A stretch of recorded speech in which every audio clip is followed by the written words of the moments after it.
Señoría, tiene la palabra. Vale, muchas gracias, señor presidente. Buenos días, señorías. Saludar también a los trabajadores y trabajadoras de la agencia que se encuentran con nosotros. Es un orgullo tenerlos aquí y son todo un ejemplo a seguir sin duda. Lo hemos dicho más de una vez en esta Cámara, la dependencia es uno de los pilares fundamentales del estado de bienestar. No podemos entender un Estado que no proteja o que no garantice la salud, la educación, un sistema público de pensiones, la vivienda y la dependencia. Estamos en una sociedad en la que envejecemos, en la de que cada vez nacen menos niños y niñas y que además, afortunadamente, vivimos cada vez más tiempo y en consecuencia envejecemos. La dependencia es algo fundamental para asegurar una digna calidad de vida a todos y todas. Es algo que además creo que ahí coincidiremos con la mayoría de los partidos de esta Cámara, digo la mayoría, ojalá con todos, de que es algo que debe prestar el Estado, que es un servicio público fundamental que no podemos dejar en manos privadas. Nos parece que la dependencia tiene muchos problemas y nosotros no vamos a negar en ningún momento la responsabilidad que compete al hasta ahora Gobierno del Partido Popular, que durante los últimos años ha estado escatimando recursos para la dependencia y no ha llegado a aportar ni el 20% de lo que tenía que haber hecho. Eso, en términos cuantitativos, es muchísimo dinero. La deuda con la Comunidad Autónoma Andaluza es amplísima y, sin duda, eso revierte en algunos de los problemas que aquí vamos a desgranar. Sin embargo, y dicho esto, no nos gustaría obviar la responsabilidad de la Junta de Andalucía en este asunto, lo hemos hablado muchas veces. La situación de la agencia es caótica, ya lo hemos dicho, porque tiene personal que proviene de 3 entidades distintas. Eso es algo que provoca que cada uno se incorpora con unas situaciones propias, con sus condiciones y que al principio pudo entenderse al inicio del proceso de reorganización de la Administración pública, hace ya casi 10 años, si no me equivoco, pero que a día de hoy no tiene sentido. No podemos tener a personas haciendo la misma labor, sentadas una al mismo de otra y con unas diferencias salariales tan grandes, a veces de 3.000 euros anuales. Eso, por ejemplo, no podemos tener aprendices que continúan siendo aprendices 9 años después. No podemos tener personas con trienios reconocidos que no cobran, otras que sí los cobran y otras que ni siquiera se les va reconociendo con el paso del tiempo. Nos parece que eso es algo que podía tener sentido, bueno, nunca lo tuvo, pero que en un principio se podía entender, digamos, pero que 10 años después proviene de una mala gestión por parte de la Administración pública. No nos cabe duda de eso. Luego, además, tenemos un personal que es que, según sentencias o laudos arbitrales, han sido contratados en fraude de ley y que está en una situación muy complicada. Se les ha reconocido el carácter de indefinido no fijo, pero porque han tenido que acudir a estos sistemas de resolución de conflictos, no porque los tengan así reconocidos por parte de la Administración. Dicho todo esto, nos parecía fundamental una iniciativa de este tipo. La saludamos y la vamos a apoyar seguramente en su mayoría, si no toda. Veremos a ver cómo quedan las enmiendas, porque hay enmiendas que nos parecen muy acertadas, otras nos gustan un poco menos. Veremos a ver cuál es el texto final. De hecho, el Partido Popular se nos ha adelantado. Nosotros estamos preparando una proposición no de ley sobre este tema, pero bueno, da igual. Lo importante es que este asunto se trate y se trate bien. El problema es tan evidente que llevamos desde 2015 negociando el primer convenio de la agencia, desde octubre de 2015. Ya en julio de 2017 hubo un preacuerdo.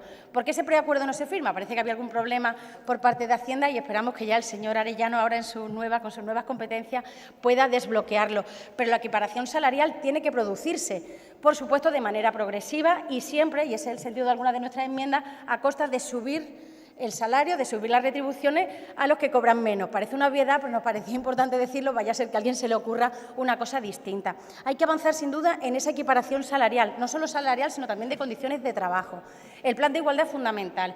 Y hay un problema de conciliación que nosotros sabemos que es polémico entre los propios trabajadores y trabajadoras de la agencia, pero que nosotros queríamos traer aquí porque nos parece realmente reseñable. El problema que tienen muchas teleasistentes, muchas trabajadoras de la teleasistencia que tienen un turno de tarde y que encuentran muy difícil conciliar la vida personal con la vida laboral.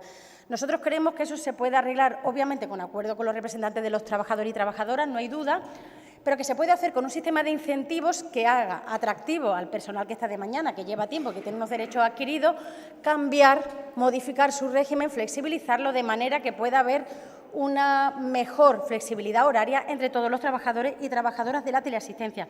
Es una labor fundamental y que tiene un gran valor.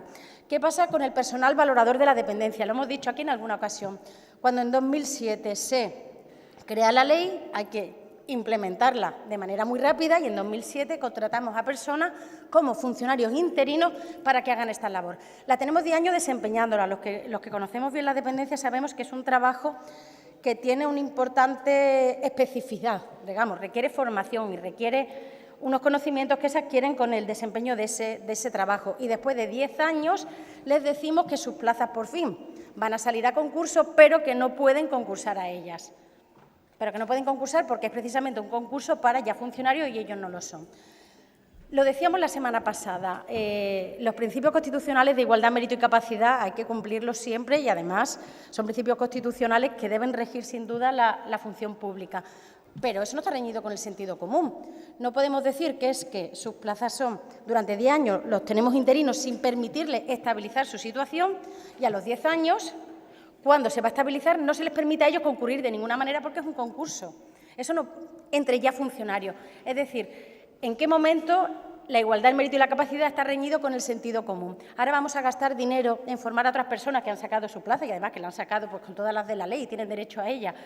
¿Por qué hacemos eso? Es decir, seguro que había maneras de hacerlo mejor, preservando los derechos de todos y no olvidemos la función que cumplen y que al final de la cadena está el servicio público que desempeñan y que tanta importancia tiene. ¿Por qué tenemos 50 vacantes, 51, ha dicho alguna de las portavoces, 50 vacantes entre el personal valorador de la dependencia? Sabemos que se tarda mucho, pero no solo eso, también hay muchos problemas a la hora de hacer el PIA. Pasa mucho tiempo y eso tiene que ver con las condiciones de personal. Ahora mismo hay menos personal que antes, cuando tenemos muchísimas más personas acogiéndose a la ley de dependencia, simplemente pues por el ciclo vital, porque, como decía, ha pasado el tiempo y somos mayores, nos hacemos mayores. En cuanto a los distintos puntos de la moción, como decía, nos parecen acertados. Tenemos que acabar con la discriminación salarial, sin duda. Somos conscientes de que no es fácil y que hay que hacerlo paulatinamente, pero hágase, empiece a hacerse. Empieza a hacerse porque es algo que, conforme pasa el tiempo, es algo más difícil de sostener y de solucionar. Plan de igualdad. No puede ser que la Agencia de Servicios Sociales, dependiente de la Consejería de Igualdad, no tenga un plan de igualdad. ¿Cómo vamos? Ahora estamos negociando, estamos tramitando la Ley de Igualdad. ¿Cómo vamos a dar ejemplo? La Administración Pública tiene que ser la primera en tener un plan de igualdad que permita realmente la conciliación y la preservación de los derechos de todo su personal. Aquí sucede, además, que es que la agencia parece, cuando uno compara el presupuesto de la Agencia de la Dependencia con otras agencias, que como esto es algo que se dedica a los cuidados que hacen las mujeres, es la que tiene menos presupuesto relativo, no hablo en general, en función de la tarea que se le asigna y de los trabajadores y trabajadoras que tienen. Al final es la agencia es la hermana pobre de toda la administración paralela y nos parece que eso tiene que ver con esa concepción que no debería estar arraigada en la administración pública y que parece que sí, de que los cuidados son algo que se hace prácticamente gratis. Pues no, las trabajadoras de la dependencia también tienen derecho a un empleo digno. No, también, y diría más bien ellas y sobre todo ellas. Con respecto a lo del personal valorador de la dependencia, ya lo hemos dicho, estamos de acuerdo con los puntos que se presentan por parte de la moción y los podemos aprobar sin ningún tipo de problema. Y, en general, todo nos parece que eran cuestiones que había que traer aquí al Parlamento y nos parece bien que se haya hecho. Nuestras enmiendas, ¿en qué línea van? Básicamente van en la línea de profundizar o de detallar algunos de los elementos de los puntos que aquí se contienen.